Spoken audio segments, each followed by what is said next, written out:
Hello again, my DIY loving friends, and welcome to Medicated Housewife DIY, where crafting and mental health come together. Transform your space with stunning high-end decor on a budget this fall. Dive into the world of Dollar Tree treasures with simple foam pumpkins. Budget-friendly, stylish crafts and hacks for a chic autumn home. DIYs that are sure to wow. So what are you waiting for? Let's go DIY together. For this DIY, I'm using this foam pumpkin from Dollar Tree, and I am tracing the wide side of this small clay plant pot, also from Dollar Tree, onto the top of the pumpkin. You can also use any plastic flower pot for this if that's what you have, as long as it will fit inside of the foam pumpkin. I'm using a scissors to cut around the outline that I traced, and these pumpkins are hollow inside, so once we remove the cutout top and clean out those leftover bits of styrofoam in there, we can then fit our flower pot snugly inside of this pumpkin. I removed the pot, and I'm using a mixture of apple barrel matte white paint, which I will link for you below in the description box, and I mix that with some plain household baking soda to give that paint a little bit of texture. I'm using this mixture to paint the outside of the hollowed out pumpkin in an effort to give the pumpkin a better texture than the orange peel kind of look that it has now. You know, you get that from the styrofoam. This way, it's a bit easier to cover up that orange peel and make the pumpkin less styrofoam looking. At least that's the goal here. And I do end up giving this pumpkin about 2 or possibly 3 coats of the baking soda paint mixture and then letting it dry before continuing, as you see me do right here. And now, because I was in a little bit of a hurry to finish the video, I may not have given this pumpkin adequate drying time with the white paint. So full disclosure, you know I like to be honest with you guys. So when you do this project, let your pumpkin dry completely. Just do as I say, not as I do. Be more patient than me. I have faith you'll do a better job. So now I'm using some folk art antique wax, which I will link for you below, and a small dry brush. I begin by brushing the wax into the recessed ridges of the pumpkin ribs so that we can add a little bit of dimension to the pumpkin, emphasizing all of those ridges. And if I had allowed this pumpkin to dry before doing this, that wax would not have soaked into the white paint as much as it did, making it harder to get that sort of wax distress effect we want. But we will push on and we will make it work. I fill in the recessed ridges around the whole pumpkin first and then go back in with that same brush, lightly start to feather that wax color out and up from the recessed areas so it starts to kind of fade into the raised ribs. And then finally, I just use a light bit of wax to distress paint just a tiny bit over the raised ribs as well. But I still want to keep the recessed areas significantly darker to emphasize that natural pumpkin dimension.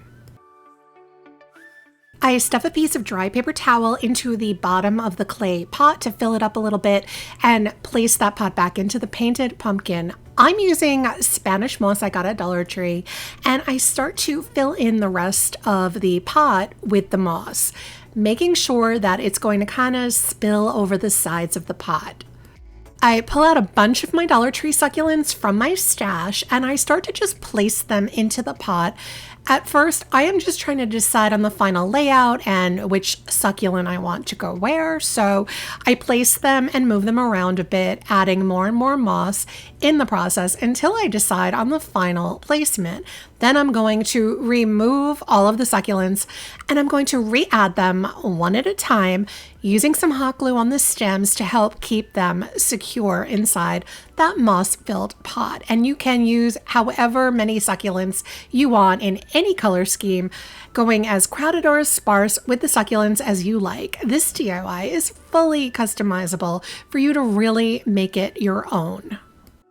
And this is my succulent-filled pumpkin. I love this greenery-filled pumpkin so much, and I think it's perfect for a table centerpiece for the upcoming holiday season. I love the rustic feel of the pumpkins, mixed with all that greenery and some pops of color, but you can make yours any way you like. Just a simple, customizable, and upscale addition to your upcoming holiday and fall decor, always a fan favorite.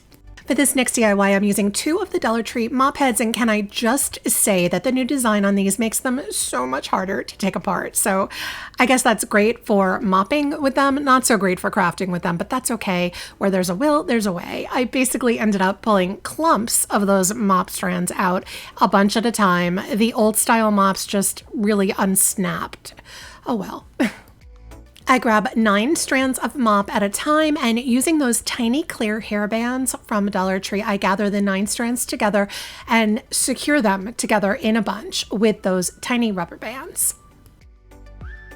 We're going to be braiding the 9 strands, so we are making 3 groups of 3 strands each to do the braid, as you can see me doing here. And I secure the end under something very heavy and begin the braiding. The only thing you want to be careful with is to keep the groups of 3 strands flat and even as you braid them, so that your braid will end up nice and thick but very neatly braided. Super simple, just take your time with it. I'm going to need 10 of these large braids all together, so that's 10 braids made of 9 strands each. And the actual braiding technique is just a basic braid, but each section we braid has 3 strands in it, and hopefully that all makes sense to you. At the end of the braid, we're going to secure it with another one of those tiny clear hair bands. Meanwhile, I'm taking another one of those Dollar Tree foam pumpkins. Thankfully, I really stocked up on them last time I was there. Always good to have some in my stash. I make a hole at the top where the stem is. Plus, I'm going to make a hole on the bottom side, so the hollow pumpkin is now open at the top as well as open at the bottom. I also grabbed one of these straw summer hats from Dollar Tree and unraveled that hat until the entire hat was unraveled into a long piece of hat trim.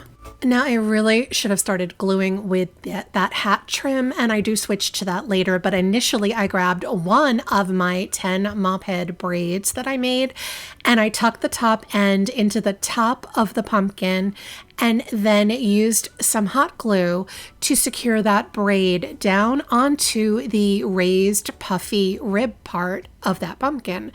I was tucking both the top end of the braid and the bottom end of the braid inside of the hollow pumpkin, but at some point I do end up just trimming that excess braid off on both sides because it's very bulky to try to fit it all inside of that pumpkin, but that's how I started out.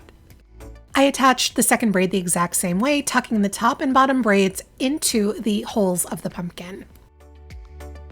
And here you can see me realizing I need to trim those braids off and just pushing those ends back down into the top and the bottom holes of that pumpkin.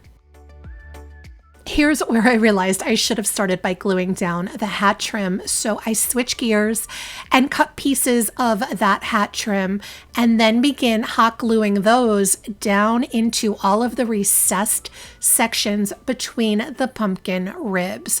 I'm going to do that all around the pumpkin before continuing with the braids, and off camera, I continued hot gluing all those braids in between the hat trim onto those raised pumpkin ribs.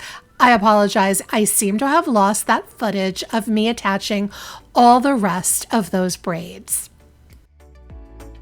With all the braids attached, I felt like my pumpkin needed some color, so I grabbed my favorite leafy jute that I use all the time, and I'll link it for you below. I cut a bunch of pieces and I use some hot glue to outline each piece of that hat trim on both sides with the leafy jute. So then my pattern becomes mop head braid, leafy jute, hat trim, leafy jute, and then another braid, and so on and so on. I follow that pattern around the entire pumpkin, since the inside of the pumpkin then was really kind of stuffed tight at this point. I simply had to trim the excess leafy jute pieces that were at the bottom of the pumpkin. I trimmed them off since no one can see the bottom anyway.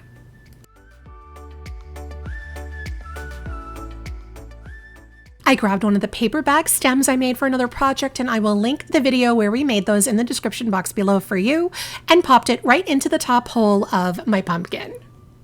And this is my mop head pumpkin. This is sort of like a sweater or a yarn pumpkin, but I think the hat trim and the leafy jute really make it special. The fact that we made it out of legit Dollar Tree mops is just the icing on the cake for me. I love it. And I mean, it's made out of a mop head. How do you not love this? This next DIY begins with a foam pumpkin from Dollar Tree. I use a scissors to remove the stem part from the top. I don't need a big hole, just enough to remove the stem. I got this pack of printed napkins from Amazon and I will link them for you below. The blue was not as navy as I was hoping for, but I'm using them anyway. First, I peeled the white backing off the napkin, which is inexplicably satisfying to do, and I wish I could do that all day. I don't even know why. And then I cut the napkin into strips that were just wide enough to cover the ribs of the pumpkin. And since it's an all-over pattern, I am not going to be overly concerned with lining everything up. I cut those strips in half because that length will cover the pumpkin from top to bottom. I'm using gloss Mod Podge, which you can get at Dollar Tree, and I start by painting the Mod Podge onto one raised rib of the pumpkin at a time. Then I gently place a strip of napkin onto the wet Mod Podge area and very gently smooth the napkin around the rounded edges of the pumpkin with my fingers, being careful not to rip the napkin. I do the same thing on all of the raised pumpkin ribs, making my way around the pumpkin. And at the edges where my napkins overlap, I take a tiny brush and wet it with plain water and paint the excess overlap area of the napkin with a tiny bit of water. Then I slowly, gently rip the excess napkin off, and in retrospect, I would have been much happier if I tore all my strips instead of cutting them with the scissors, because the torn edges of the napkin look so much better than the smooth cut ones. But I'm just a decoupage dabbler, obviously not an expert, so we can have this decoupage journey together. Once the first coat of Mod Podge has dried, I applied a second coat of the glossy Mod Podge over the entire pumpkin, and then I allowed that to fully dry overnight. I grabbed this clay stem from another project, and I will link the video to make this stem for you below. I know I'm reusing all these pumpkin stems, but technically I did make them originally, so this is still my DIY. I guess I'm just being a little lazy. What can I say? I'm sorry. I used some folk art treasure gold, which I will link for you below, and fully painted the stem solid gold and allowed that to dry overnight. And this is my decoupaged napkin pumpkin. In general, I like it, but I do wish it was really glossy, like a high gloss. And I wish the color was a darker blue, like a navy, and possibly a little different of a pattern. Similar, but different. Not a fail by any means, but this could definitely be improved upon, in my opinion. And you know the drill. I want to know what you think. Let me know in the comments which one of these Dollar Tree Upscale fall pumpkin DIYs was your favorite and why. I love hearing from all of you. And if you've enjoyed this DIY video, there's another one waiting for you. Just click that link on your screen for more Medicated Housewife DIYs. Thanks for watching, and until next time, my name is Sarah. I'm the Medicated Housewife, and crafting is my medication.